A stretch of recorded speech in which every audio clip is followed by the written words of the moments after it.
أعوذ بالله من الشيطان الرجيم. بسم الله الرحمن الرحيم. يسبح لله ما في السماوات وما في الأرض الملك القدوس العزيز الحكيم. هو الذي بعث في الأميين رسولا منهم يتلو عليهم آياته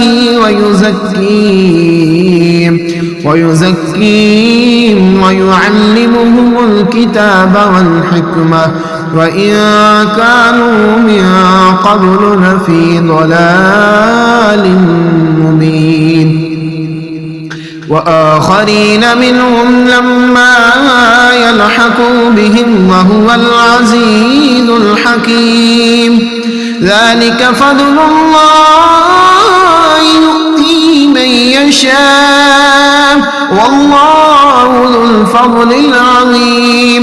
مثل الذين حملوا التوراة ثم لم يحملوها كمثل الحمار يحمل أسفارا بئس مثل القوم الذين كذبوا بآيات الله والله لا يهدي القوم الظالمين.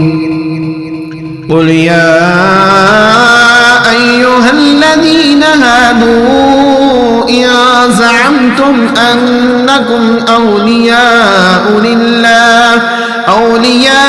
لله من دون الناس فتمنوا الموت إن كنتم صادقين ولا يتمنونه أبدا بما قدمت أيديهم والله عليم بالظالمين. قل إن الموت الذي تفرون منه فإنه ملاقيكم ثم تردون إلى عالم الغيب والشهادة فينبئكم بما كنتم تعملون. يا أيها الذين آمنوا إذا نودي للصلاة من يوم الجمعة فاسعوا إلى ذكر الله وذروا البيع ذلكم خير لكم إن كنتم تعلمون. فإذا قضيت الصلاة فانتشروا في الأرض وابتغوا من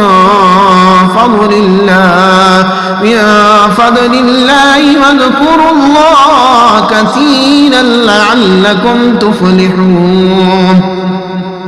وإذا رأوا تجارة أو لهوا انفضوا إليها وتركوك قائما قل ما عند الله خير من اللهو ومن التجارة والله خير الرازقين.